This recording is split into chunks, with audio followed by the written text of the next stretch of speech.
భీమరావు బసవంతరావు పాటిల్ తెలంగాణ రాజకీయాల్లో బీబీ పాటిల్గా సుపరిచితులు.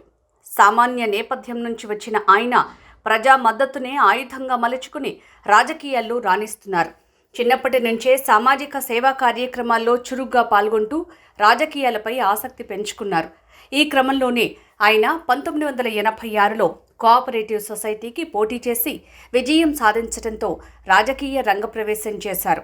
సుమారు 30 ఏళ్ల కిందటే రాజకీయాల్లోకి అడుగుపెట్టిన బీబీ పాటిల్ 2 సార్లు పార్లమెంట్ సభ్యుడిగా ఎన్నుకోబడ్డారు. కేంద్ర ప్రభుత్వంలో పలు పదవులను అలంకరించారు. పార్లమెంటు పరిధిలో తన హయాంలో కేంద్ర రాష్ట్ర ప్రభుత్వాల సహకారంతో చేపట్టిన అభివృద్ధి తనను గెలిపిస్తుందని ప్రగాఢంగా నమ్ముతున్న బీబీ పాటిల్ ప్రస్తుతం జహీరాబాద్ పార్లమెంటుకు భారతీయ జనతా పార్టీ అభ్యర్థిగా ఢీకొడుతున్నారు. ఈ ఎన్నికల్లో ఎలాగైనా గెలిచి ఎంపీగా హ్యాట్రిక్ సాధించి లోక్సభలో 3వ అడుగుపెట్టేందుకు పట్టుదలతో ఉన్నారు.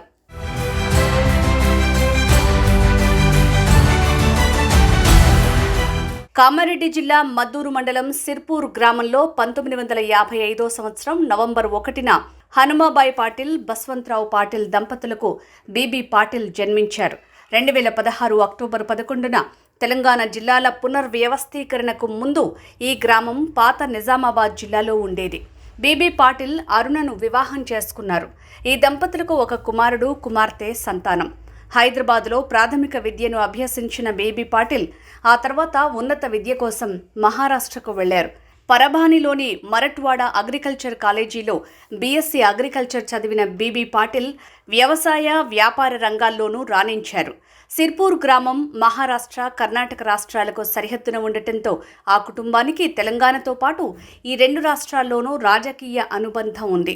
బీబీ పాటిల్ తెలుగుతో పాటు మరాఠీ, కన్నడ, హిందీ, ఇంగ్లీష్ భాషల్లోనూ ప్రావీణ్యం సాధించారు.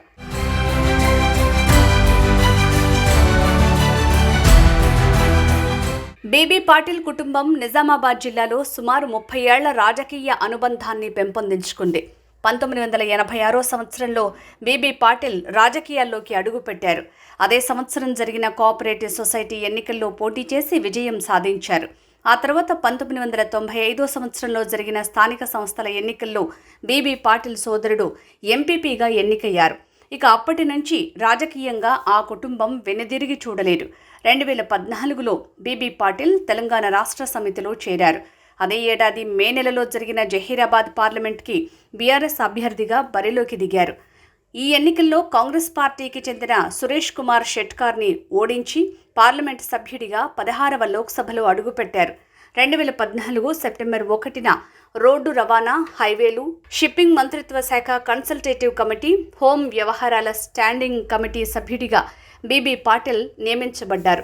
రెండో పర్యాయం 2019 మే నెలలో జరిగిన 17వ లోక్సభ ఎన్నికల్లో అదే జహీరాబాద్ పార్లమెంటు నియోజకవర్గం నుంచి మరోసారి పోటీకి దిగారు. తెలంగాణ రాష్ట్ర సమితి పార్టీ తరపున ఎంపీగా పోటీ చేసి సమీప కాంగ్రెస్ పార్టీ అభ్యర్థి మదన్ మోహన్ రావుపై 6166 ఓట్ల మెజారిటీతో గెలుపొందారు. అదే ఏడాది సెప్టెంబర్ 13న వ్యవసాయ స్టాండింగ్ కమిటీ సభ్యుడిగా నియమించబడ్డారు. ఆ తర్వాత అదే ఏడాది అక్టోబర్ 9న పార్లమెంట్ సభ్యుల కమిటీ, ఆర్థిక మంత్రిత్వ శాఖ, కార్పొరేట్ వ్యవహారాల మంత్రిత్వ శాఖ సంప్రదింపుల కమిటీ సభ్యుడిగా బీబీ పాటిల్ నియమించబడ్డారు.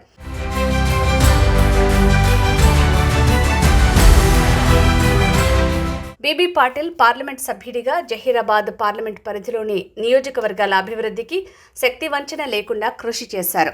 కేంద్ర, రాష్ట్ర ప్రభుత్వాల పథకాల అమలుతో పాటు మరిన్ని నిధులను రాబట్టి గ్రామాల అభివృద్ధికి బాటలు వేశారు. ఈ క్రమంలోనే జుక్కల్ మండలంలోని కౌలాస్ గ్రామాన్ని దత్తత తీసుకుని అభివృద్ధిలో పరుగులు పెట్టించారు. గ్రామంలో శానిటేషన్, రోడ్లు, డ్రైనేజీ, విద్య, హెల్త్ కేర్, కౌలాస్ హెరిటేజ్ సెంటర్ అభివృద్ధికి సుమారు 10 కోట్ల వరకు ఖర్చు చేశారు. ఈ గ్రామం అభివృద్ధిలో భాగంగా కేంద్ర, రాష్ట్ర ప్రభుత్వ పథకాలను అన్వయించారు. టూరిజం డిపార్ట్మెంట్తో కలిసి గ్రామంలోని పురాతన కోట, డ్యాంలను పర్యాటక కేంద్రంగా తీర్చిదిద్దేందుకు నడుం కట్టారు. లింగాయత్ సామాజిక వర్గానికి చెందిన బీబీ పాటిల్ ఆ సామాజిక వర్గం అభివృద్ధికి కూడా తోడ్పాటునిచ్చారు. హైదరాబాద్ ట్యాంక్ బండ్ వద్ద బసవేశ్వర విగ్రహ ఏర్పాటు, కోకాపేట్లో అత్యంత విలువైన స్థలంలో బసవ భవన్ ఏర్పాటులో ఆయన కృషి మరవలేనిది. అప్పటి బీఆర్ఎస్ ప్రభుత్వం బసవ భవన్ నిర్మాణానికి కోకాపేటలో ఎకరం స్థలం కేటాయించి 10,000 కోట్ల రూపాయల నిధులను మంజూరు చేసింది. బసవ జయంతిని అధికారికంగా నిర్వహించేందుకు అప్పటి సీఎం కేసీఆర్ ఉత్తర్వులు ఇచ్చారు. నారాయణఖేడ్, జహీరాబాద్, జోగిపేట, సంగారెడ్డిలకు సాగునీటి సౌకర్యం కోసం సింగూర్ ప్రాజెక్టుపై చేపట్టిన లిఫ్ట్ ఇరిగేషన్ ప్రాజెక్టుకు బసవేశ్వర పేరును నామకరణం చేశారు. వీటన్నింటిలోనూ బీబీ పాటిల్ తన వంతు కృషి చేశారు. లింగాయత్లను కేంద్ర జాబితాలో ఓబీసీగా చేర్చాలని పలు దఫాలుగా కేంద్ర ప్రభుత్వంతో బీబీ పాటిల్ సంప్రదింపులు జరిపారు.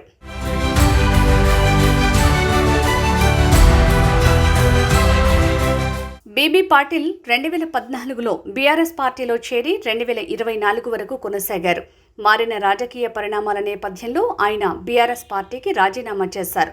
మార్చి 1వ తేదీన ఢిల్లీలోని బీజేపీ కేంద్ర కార్యాలయంలో ఆ పార్టీ తెలంగాణ వ్యవహారాల ఇన్ఛార్జ్ తరుణ్ చుగ్, కేంద్ర మంత్రి Rajeev Chandrasekhar, BJP parliamentary party నేత ఎంపీ కె లక్ష్మణ్ సమక్షంలో కాషాయ కండువా కప్పుకున్నారు. జహీరాబాద్ అభివృద్ధి కోసమే బీఆర్ఎస్ నుంచి బీజేపీలో చేరినట్లు బీబీ పాటిల్ ఈ సందర్భంగా ప్రకటించారు. జహీరాబాద్ పార్లమెంట్ స్థానం నుంచి ఇప్పటికే 2 సార్లు విజయం సాధించిన బీబీ పాటిల్ తాజా ఎన్నికల్లో బీజేపీ అభ్యర్థిగా రంగంలోకి దిగారు. ఈ ఎన్నికల్లో గెలిచి హ్యాట్రిక్ సాధించాలని ఉవ్విళ్లూరుతున్నారు. జహీరాబాద్ ఓటర్లు ఏ పార్టీని స్వాగతిస్తారో వేచి చూడాల్సిందే. ఈ ప్రత్యేక కథనం మీకు నచ్చితే మా వి ఛానల్ని సబ్స్క్రైబ్ చేసుకోండి. 2 సార్లు పార్లమెంట్ సభ్యుడిగా ఎన్నికైన బీబీ పాటిల్ రాజకీయ ప్రస్థానం మరింత మందికి తెలియాలంటే ఈ వీడియోను లైక్ చేయండి, షేర్ చేయండి. Thanks for watching.